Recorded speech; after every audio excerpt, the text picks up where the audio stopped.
Hey everybody, welcome back to the pod where I talk about human design with people that also know what I'm talking about, which very rarely ever happens. Although yesterday at work, the new manager was talking to me about something and I said something about human design and he goes, "I'm a projector. What are you?" And I was like, "What? How do you even know what this is?" And it's a dude. That's even more like a corporate dude too, like in his little suit and tie and stuff. I was like, whoa, you threw me. I guess I was judging you, but you threw me. Anyway, welcome guys. We have a great guest today. She is a 4-6 sacral manifesting generator. That's probably why I have a lot of energy. It's all your fault, Rachael. I blame you. Oh, my fault. Slash Oh, my energy. All that sacral energy. thank you, because I wouldn't have much, because it's gloomy. We both live in the same area and it's gloomy outside, which always makes me like really tired. So Yeah. Yeah. I mean, I'm even a little bit like, oh, it's gloomy today. It's so cold. right. Yeah. Well, welcome on. Why don't you go ahead and tell us a little bit about yourself? Rachael also has a podcast. I was on it. It's called Be You, Babe. And now Yeah. she's on mine. We are doing Yeah. a little swapperoonie. Yeah. Yeah, I am excited to be here and talk again about all things human design. I mean, what I do with my work, I mean, I could talk about the personal like manifesting generator in me, but for work, I blend human design and copywriting to help people with their messaging. But I am 100% a Manny Gen, always have been a Manny Gen, very much bouncing around from thing to thing. I've had like 4 different careers, if you want to call them careers. I do have one long-standing husband though. He's been with me the whole we've been at least 17 years this fall. So oh wow. 7 years for me. And so. we have, I mean, I remember that mark being a challenge. That 7 to 10 year mark was a challenge. But it also could have been because we had kids right about then too. So that transition into parenthood was also a little bit of a whiplash. But yeah, and we homeschool them. So I work in homeschool and we are renovating our house. My husband is working on building a deck right now. So yeah, we're all over the place. I'm all over the place, but honestly could not function in any other way. Yeah. Yeah. What is your husband's energy type? I think you told me, but I don't remember. He's an emotional projector. Okay. He has a defined solar plex and root, and then a defined head and ajna. So he has a really wide split. And I mean, we complement each other really well, but because of his defined root, he can keep up. Both of my kids are Manny Gens and he can keep up for sure. But I think he feeds off of our energy most of the time. Yeah. Yeah. That totally makes sense. My husband is a generator, so I'm the same way. I'm like, give me your energy.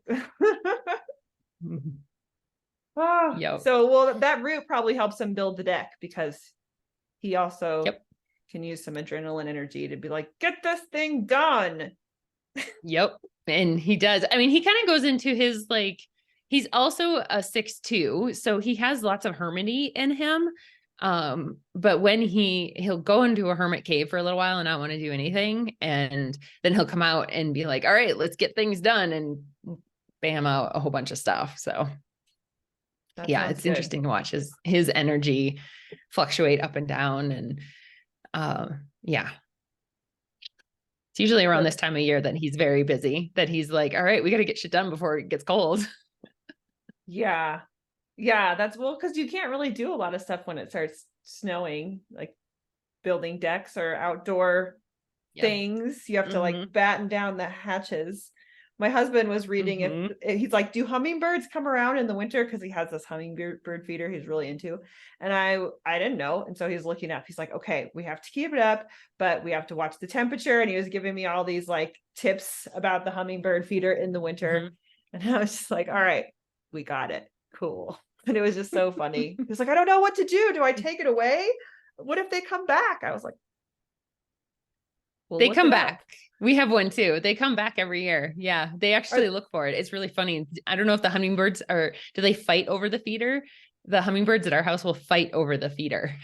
We have one hummingbird that is his feeder. It's a little feeder. Yep. And anytime another hummingbird comes by, he just dive bombs that hummingbird. So yeah, he's I'm pretty sure it's one. I know it's hard to tell them apart, but it seems like it's one. I feel like it's one. Yeah, they're really funny. They come around a lot. Once they realize that there's a feeder there, they'll start to be more of them around, and yeah, it's fun. The kids love it. Yeah, this one has really fought them all off, though. He's really mostly there by himself, so it's like good guarding it. Good job, I think. Yes, yay, good for you. But yeah, I guess the changes in the season, like you said, really can kind of jumpstart things or make you slow down. For me, I just get like, what's gonna happen next? You know, I get very in my head about what to do or prepare or whatever, because everybody else is doing that stuff. And then people start posting, you have 3 months left of the year, you have 2 months, and you're like, stop reminding me. Come on, I know how much time is left. And I'm not going to change my entire life in 2 months, but I'll do my best. Yeah. Well, your open route too is just like, don't pressure me. Don't pressure me. I can't.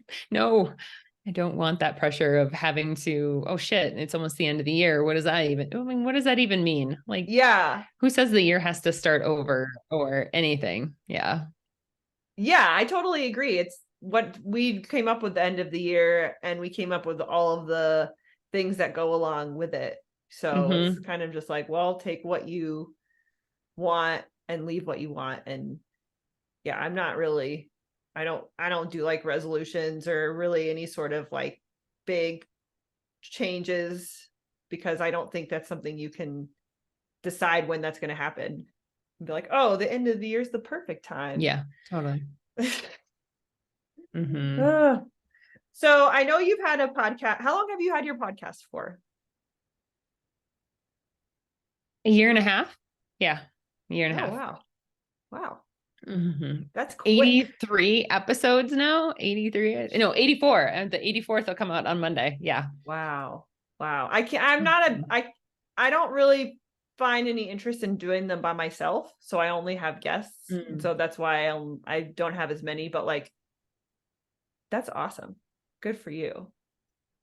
It's been an up and down. I would say, I mean, there's probably been 3 or 4 times where I'm like, I'm done. I don't want to do this anymore. I'm over it. Done. And then I talked to my VA that does my podcast. She posts for me. She puts all the show notes together and all that. And she's like, no, just take a break and we'll come back. And I never end up taking a break. I think I took 1 break at Christmas time, like 2 weeks off. But then it's almost like I just have to voice that I'm frustrated with something, and then I'm fine and I can move on and from it. It's just voicing it, saying, I've noticed with the kids too, there's something in a routine that I'm like, I'm just frustrated. I don't want to do it anymore. And then I'm fine. I just voice it and move on. Yeah. But there's definitely been times where it's like, I don't know what to talk about anymore. I've talked this issue to death. Whatever, but yeah, I have like a video diary on YouTube that I haven't done one in like 2 months, just because it's the same thing. I'm like, I've talked about the same thing like 3 times, so I'm not going to bring it up again. What else is going on? Nothing. My life is boring. And then I'm like, oh. So, but the podcast is a great outlet for me. And then my other one that I have too helps a lot with, like you said, the putting things out without like the pressure of having people give you advice back, just saying stuff.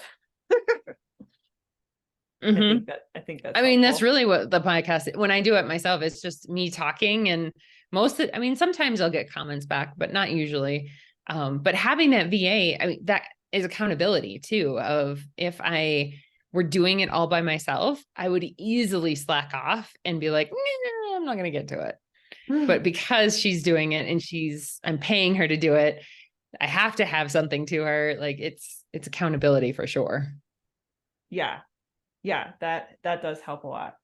So I was talking to you about this before we came on, because I think it's interesting as a mental projector, I'm a projector, but different. And I feel that generators and manifesting generators are kind of like that. And I think a lot of times they get lumped together, which I understand that you all have the same aura type. I understand that you have a lot in common, but I also know both types. I know generators, I know manifesting generators, and you can see that I can feel the difference energetically. It's much more of like I just took like a shot of caffeine and I'm just like, well, let's go. And the generators almost feels like more of like a focused energy, but manifesting generators is like, let's do all these things. And there's only been one time when I met a manifesting generator that like repelled me, where I was like, I don't like this person and I don't know why. But their energy was just very loud. Like the best way I can describe it is like loud static. And I was like, I don't want to hear this. It's very odd. But most of the rest of my manifesting generator friends, I love them because they feel very colorful and just like, I don't know how to describe you guys. You're great. You're so great. Projectors are like, you're a drug. I love that. I love hearing that. Yeah. I love hearing your description of the two, because I mean, honestly, it feels pretty accurate in even what I've noticed with Manny gens and generators. From my perspective as a Manny gen, I do feel like, I mean, obviously, I'm more introverted in my older years than I was when I was younger, but I am a happily bubbly, glasses half full kind of person. My energy is all over the place. I will fully admit that. I mean, I can't tell you how many times people have said, just pick something. Why do you change your mind every time something gets going? You're done and you're on to something else. Like, just stick with it. Like, how many times people have said that to me when I look at them and I'm just like, I don't know what to tell you. I don't have it in me. Or even the thought of doing something my entire life. Like, you pick something in high school, you go to college for it, and then you do it for 40 years and you're just happy. And I'm like, what the? No, that sounds like death. Like, just kill me now. What's the point of life? Yeah. I totally understand that. I feel like sometimes the undefined G center can do stuff like that to you, where you feel like you have to find an identity. It was more me pressuring myself to like pick something. But my mom used to say that to me all the time too. Pick something. And I was like, no. But I think it's more pick something. I didn't have the energy to do what everybody else was doing in traditional life. So I was like, I can't pick any of this stuff because all this stuff it's how do you all do this? Just as you said, to have like a 9 to 5 for 40 years, to me, just it does sound awful, but it also sounds like completely exhausting to the point where I don't know how I could physically do that. And that's what happened with me, is I was like, I don't know how these people do this, so I'm not even going to try. And then I've worked in restaurants like my whole life because it's easier to have your own, like, a unique schedule for yourself. But it's not great on the energy either, because there's just a lot of people. But that's when I get like my little 34, because I have gate 34, and I'm sure I get hooked up, and then I'm a manifesting generator. I'm not really, but I have like that gate that goes sacral to throat, and it's like, let's go. And I feel that happen at work like all the time. And it's like you said, you can't really control it. It just happens, and then it goes away. So, and we're done. And then we're finished. And a lot of times people will say that most projectors in their life are trying really hard to be MGs. We're trying really hard to be manifesting generators. Unconsciously, at first, like, when we don't know what human design is, it's unconsciously that's what we're trying to do, because that's what societal conditioning says you should be able to do. but we all don't have Yeah. it energetically. So Yeah. Yeah. sorry. Yeah. I would say my husband by nature wouldn't want to. He only does it because I'm here like going, let's do this. Let's do this. Let's do this. Let's do that. I'm that's so funny because I do this. I'm very much like, okay, I need to what are we doing with this time? Like what's from this time to this time? What's happening? And my generator husband is like, yeah. But he's very minimally defined and he's a 2-4. So he's very much just goes about his life. And I'm like, how did you make this decision? Why did you do this? Why did you choose this? And he's just like, just did. Just did. Like, cool, 2-4, cool. My podcast partner and I had a podcast recording the other day, and we were talking about how that we get jealous sometimes of 2-4s. Because all the 2-4s that I've ever met in real life give me a very similar energy as Sean does. It's like a confidence, but they're not doing anything, it's just there. And do you think it's the 2 line? Or is it the 4? I think it's both together because I've never met another profile that makes me that I'm just like that feels that. They just feel like the popular kid in school who's not trying to be popular. They just are, and everybody loves them. And you're like, how is this possible? And it's varying degree. I will feel it with them, but it's always, and I've never like met somebody and gone, oh, I think they're 2-4 and then looked it up and they're 2-4. No, I know. And I meet them and I'm like, yes, this makes sense to me. Yeah. Yeah. I think it's the unique combination because you're a 4-6. I'm a 3-6. So we both have 6 in the body, right? That's what they call it. Okay. Yeah. So that I know that feels different than 6 in the front, but I know that having the 6 in either place does some stuff that's similar, you know? So yeah, I think it's the uniqueness of the 2-4, but what do I know? But yeah, I think that manifesting generators, you feel different to me, but I can understand how it's easier to explain them as one, although I would never do that to a manifesting generator. I feel like I'm not generator like in the slightest. I know. I have met some generators that are kind of manifesting generator-ish. But they're still, they almost have, I don't want to use the word slow because they're not slow. They just move at a slightly different, it's almost like if you could envision like atoms buzzing around someone, manifesting generator, they're like going all over the place. And a generator is just a little bit slower, but they're still all going around. I don't know. To me, it feels in my body, to me, when I'm around them, generator energy feels more focused and manifesting generator energy feels a little bit more scattered, but not in a way that's like, oh my God, what's going on? More in like ooh, I can focus on more than one thing. Where did this superpower come from? Like that's how it feels just to me, like as an outsider getting your energy, you know?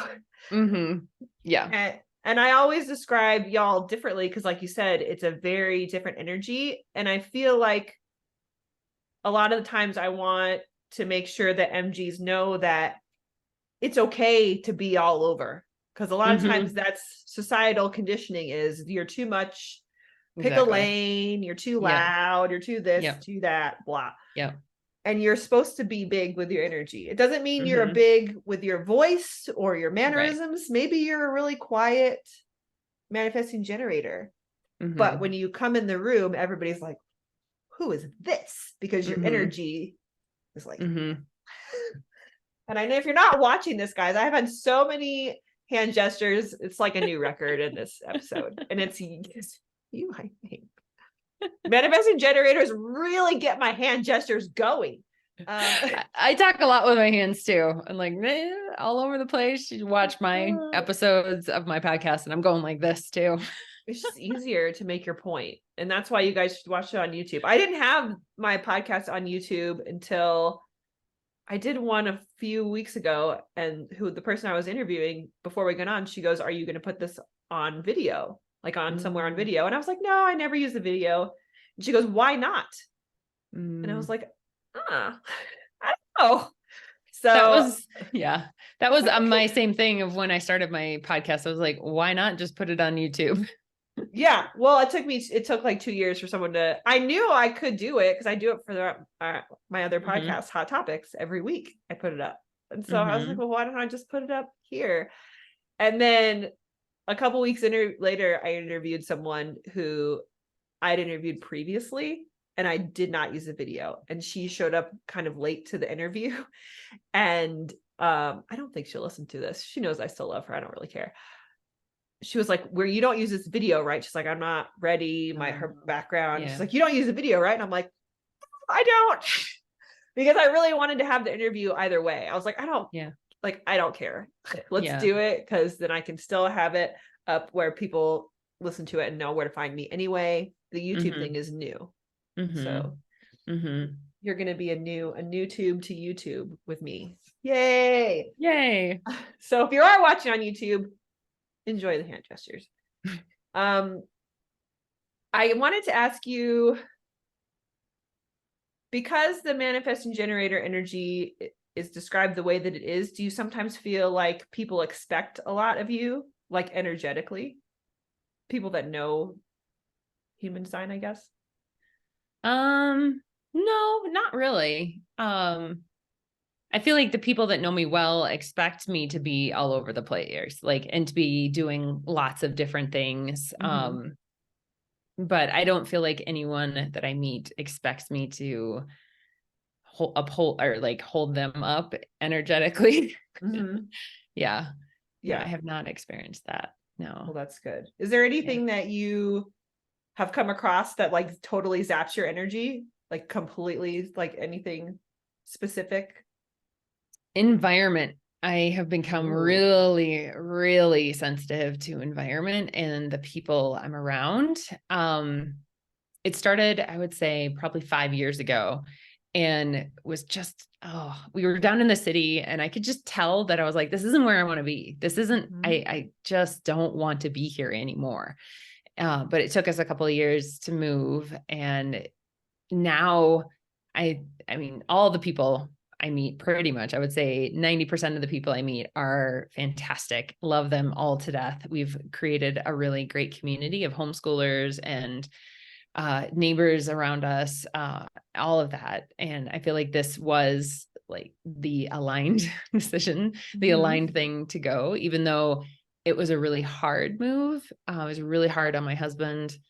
It was a really big leap at the time. We had lived in our other house for 14 years, had our Wow. babies there.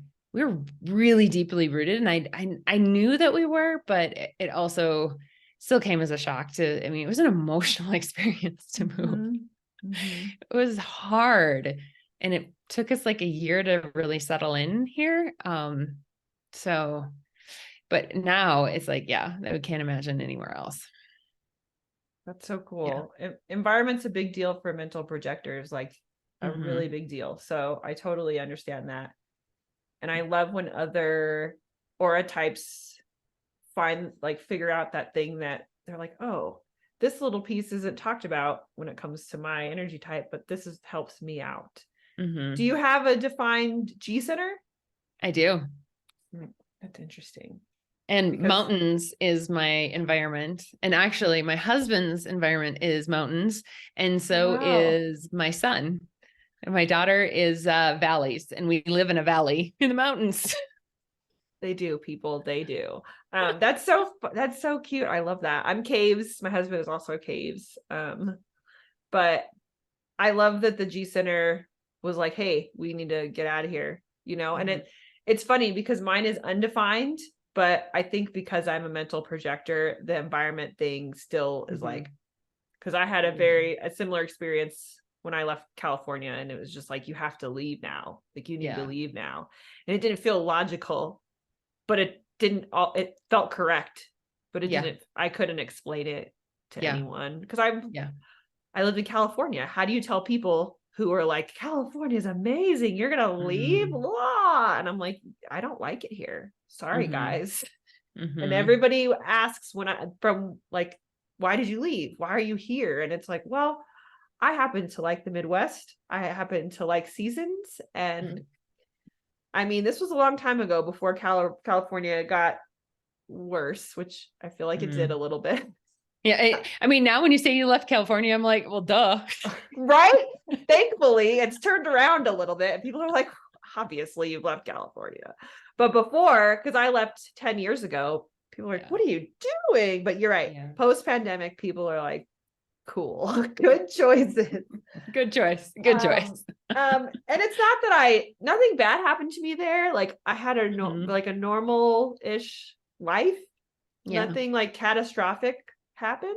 And I don't really go back unless I have to, because it just feels weird. I have family there, so I have to go back every once in a while. I don't like to fly, so that's another reason why I don't go back. But yeah, it was just something that was like, you have to go now. It was almost like a very calm voice that was just like, you gotta go. Which is weird, because how do you reason? You're like, how do I reason with you? You don't, you just do what it says. I'm just kidding. No, that's true. I mean, I feel like I've had a few of those moments where it was like a strong voice that was like, this is what needs to happen. Like, yeah. And it would say it once. And I was like, where the fuck did that come from? What's happening? Do you have a defined spleen? Yes. Okay. Yeah. That makes sense too. Yeah. Splenic people get little blobs. And there's definitely been flops throughout my life where I'm like, what? And I knew it wasn't for me. And for a long time, it took me a while to understand my head from like what the sacral was saying, and my head would get in the way, especially I have an open head, open ajna. Like, I'm like, is that me talking? Is it what's happening? But when it was a splenic hit, it was like, oh, I just know. I don't even, there's no explaining. It's just, no, that's it. Yeah. I just know. Well, if you look at conditioning deep down, like when we're deconditioning, what we're really doing is trying to stop listening to this so much. Like this is your main, the main source of your conditioning through time is this guy. And so we're always kind of, I think when I started learning about human design, I thought like I was in a battle with this thing. And then I realized like, no, this is not a battle. This is just, we all live together. We're all here. So we should get along as best we can. And so that's what I try to do with myself when I get up in here. But you're right. It's like, sometimes there's things that present themselves to you and you're like, well, I think I got to do this thing, even though this guy is saying, a whole bunch of other stuff. And is that me? Is that the other person? Because I also have an undefined crown, but I have defined ajna and throat for my mental projector definition. So this, I totally understand, like all the stuff coming in from around you and other people's stuff getting stuck in here and having to like take some time to sift through it and go, what is important here? What is important information? Yeah. I feel like my head gets more confused with the sacral. Like if it's a sacral response, then the head could easily interject and be like, oh, that's a terrible idea.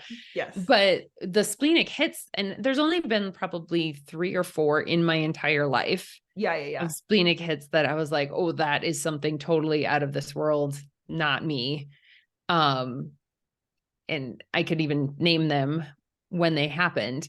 They were different, and my mind didn't try and contradict them. It was just like, okay, I get it, and I'm gonna try and follow that. I think it's like, I'm looking for a way out here, but I think we just gotta jump on this roller coaster. Yeah. And the first one, and I'll tell you about the first one, because that was the one that was like, what is happening? I was dating a guy in high school, and we'd been dating for like a year. And I went to like give him a hug goodbye and go home. And it was a spleen hit of like, do not marry him. It was like, boom. It was like a big voice. And I was like, and I literally was like, what? Like, I'm a Where did that even teenager. where I'm did not that even come from? And like like he must have noticed that something changed because he's like, what's the matter? And I was like, I gotta go. That's crazy. And it took me like another year to break up with him. But in that year, it dissolved into not pretty toxic relationship, really. And you did not marry him. So I did not. I yay. did Good not. job. Yeah, And I'm like, oh, that's why I wasn't supposed to, because number one, that was a toxic relationship. And number two, like I ended up healing I think a lot of not some ancestral or like past karma kind of relationship stuff with that relationship with him so that I could meet my husband and have the relationship I have with him. So yeah, it was fucking wild. It was But necessary as long as you didn't marry him. So exactly. It was like, you're fine. Just don't marry him. do what you want to do. Listen to me. That sounds very splenic. Like, okay, we know you're gonna do what you want, but this is the one thing you need to remember, and then it smacks you in the face with it. Yes. And the trust part is so. I'm glad that you brought it up because it's so difficult. I would assume I don't have any definition down in this area. I don't even have inner authority. So for me to talk about it is what I feel from other people and what I've gathered. Right. And to me, it's like, you have something in here that you can rely on, but that doesn't mean that your other voices, the voices of the other centers go away. They're still there. Yeah. And they can be louder at different times. You can think you're all good and you're all confident in your choice, and then something comes up and is like, maybe from your emotional solar plexus, or maybe from here. And it just, the trust part is an ongoing thing, and there's going to be times when you don't trust yourself. You just don't, and you go the other way. And that's going to keep happening throughout life. There's no piece of human design that fixes that for you, or that says, okay, now every decision you make from here on out is aligned. You're totally good. You know what your spleen sounds like or your sacral sounds like. Don't worry about it. You get better at it, I feel like, I would assume, but you also give yourself more grace around it. I think that's it more than it. Like, it's definitely a learning curve. Yeah. And you have to figure out what it is for you. But I feel so much more confident in the decisions that I do make. And one thing I will say because I have an open solar plex, I feel the emotions. Like, and when we were moving, that was the biggest problem, was that my husband, who's defined emotionally, was riding so many waves going through all that. And I was like, I can't tell anything. I can't tell up from down right now. Like, I was so bombarded with what was going on with him that I couldn't hear my own intuition. Even though, like, if I was by myself, it was like, oh, hell yes. Like, we're good. Like, no, there's like no emotion here. Like, move forward, green light, go. But him and his emotional experience just came in like a cloud and covered it all up. And it made me question and made me go, God, is this the right move? I don't know. Like, this feels really scary now. Like,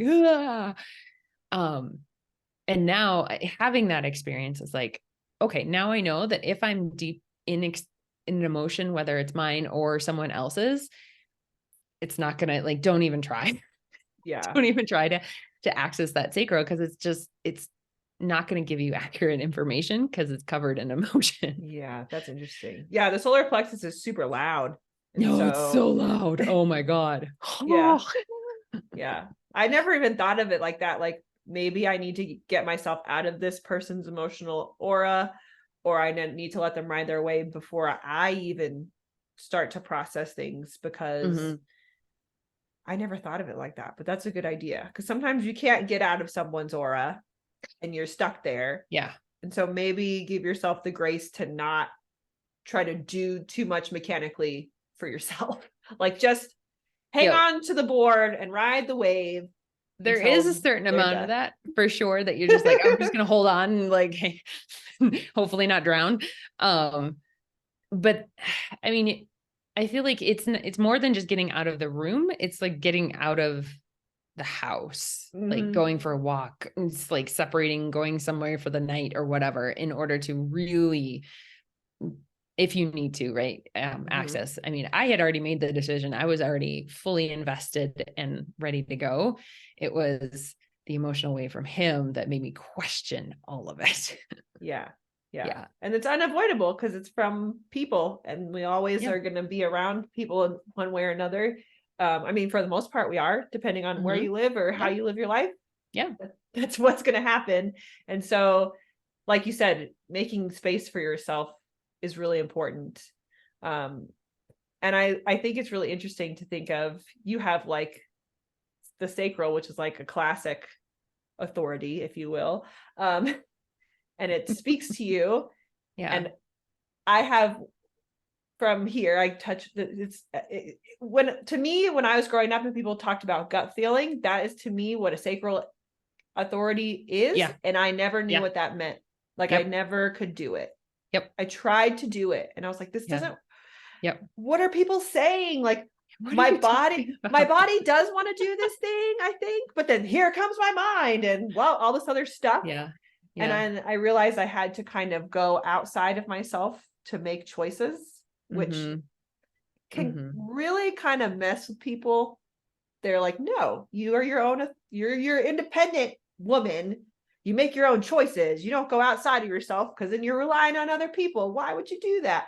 As a Mhm. projector, we are hardwired to rely on other people. Mhm.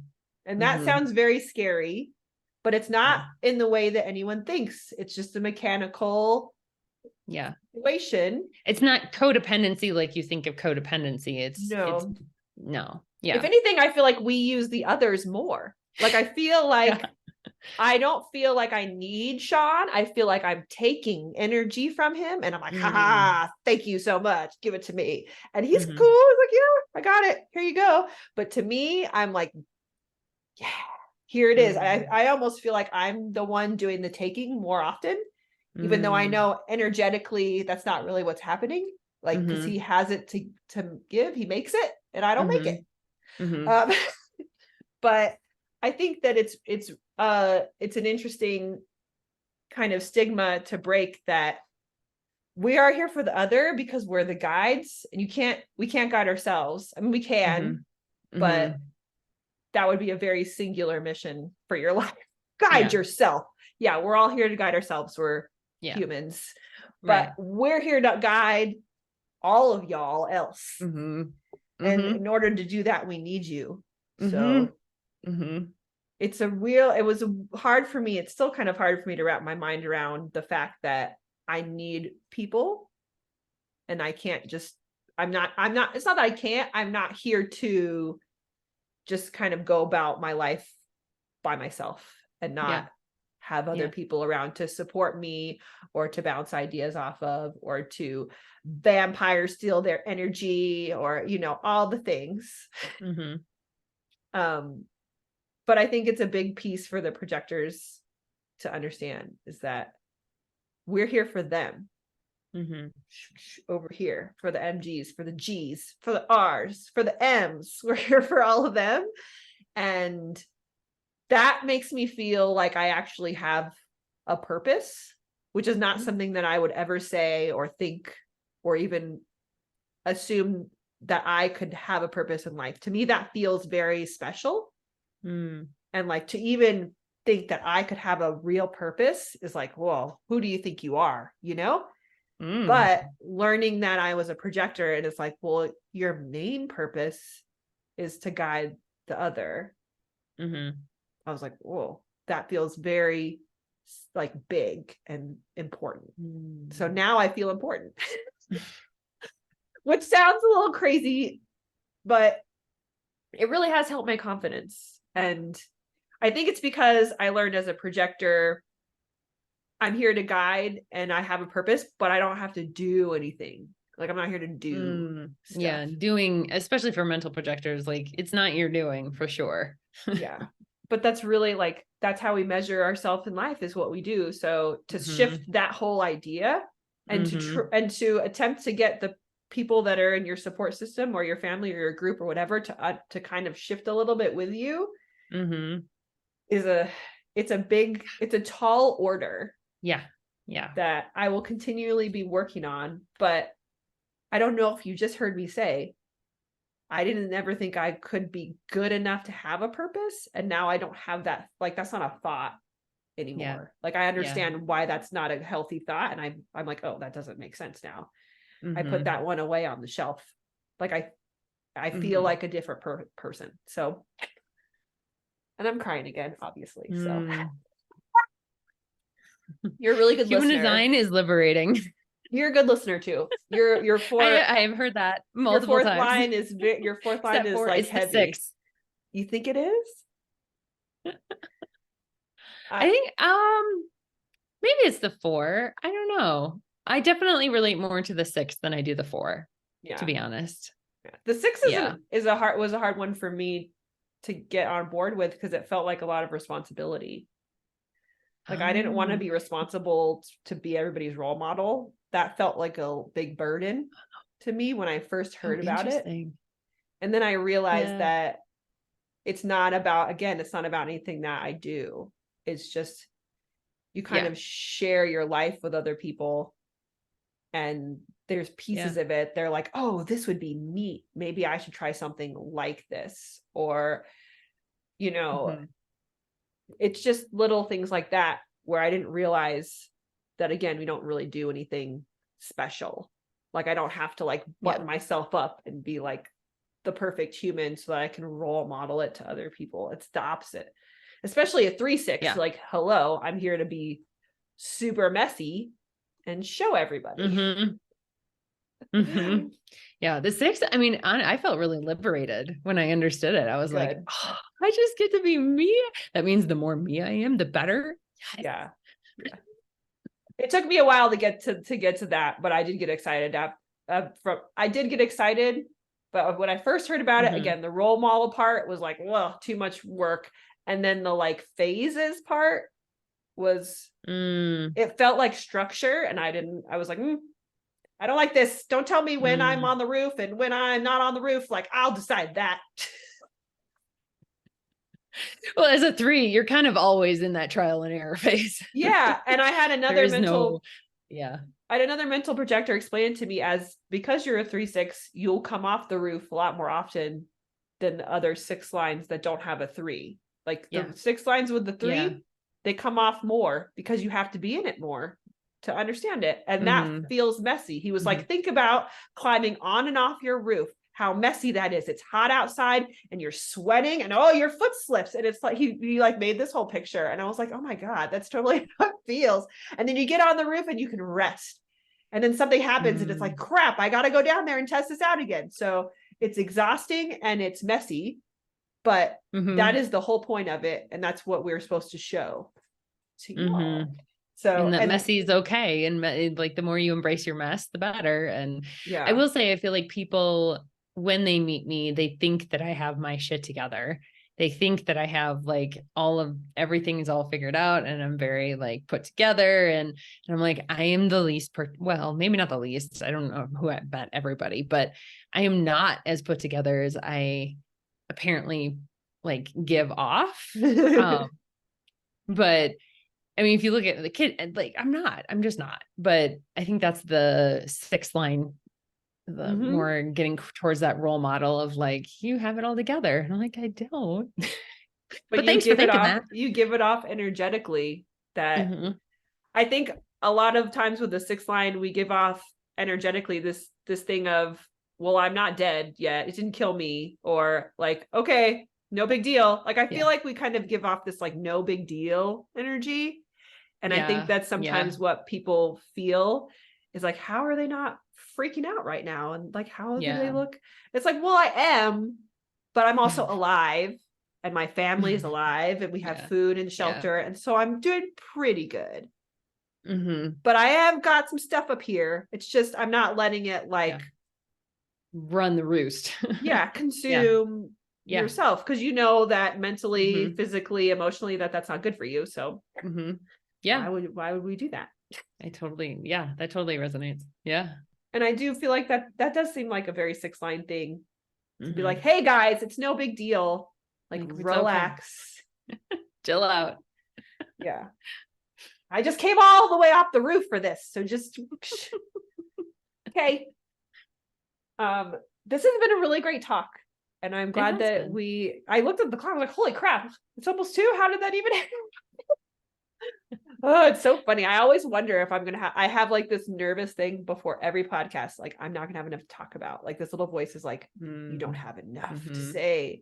There's gonna be pauses. And there's literally never pauses ever. Yeah. In fact, I talk too much. So I don't know why. It's just like, I think it's like a stage fright thing where it's like, you got to put on a good show for the people. But yeah. I think we did. We did it. We totally did it. Yeah, we totally did. And I'm glad to have you on, because I don't get a lot of, I don't even get a lot of steak rolls, like, at all. So thank you for being on. I get a lot of projectors who wanted to come talk, which I get. But sometimes I'm like, I need some sparkly energy. Come on. Need some MG in my life. Yeah. And I like to hear how you experience things energetically, because then I go, well, how do I experience that? And it's really kind of a fun thing to do. So totally. if you're a manifesting generator or any other type, go check out Rachael. Where can we find you? I am Rachael Weaver. Yay. I am Rachael Weaver on Instagram. You can find me, Rachael Weaver, and it's RACHAEL .com is my website. And then the Aligned Copy Posse is the Facebook group. I name everything different. Like, most businesses, they have the same name everywhere. Just go find that one name or one thing. No, MG and me can't handle that. It's hard. I was very similar. I have stuff called Janelle Turner Wellness, and I was like, this isn't this. No. Where did this? I think I still have a Gmail called that, and I get stuff with like other names sent to me. I'm like, wait, when did I call myself this? Or like little bits and pieces, like the YouTube channel for us is the Environment HD. But it's just like, oh well, I'm Janelle. You can find me. She's Rachael. You can find her. I remember your name. I remember your name as Rachael. Rachael. It's AE, right? AEL. Rachael. AEL. Yeah. Rachael. Rachael. That's how you remember it. Check out our podcast too. It's called Be You, Babe, and it's awesome. And thank you for coming on and being a wonderful, sparkly MG. Thank you. All right, guys. We'll see you later.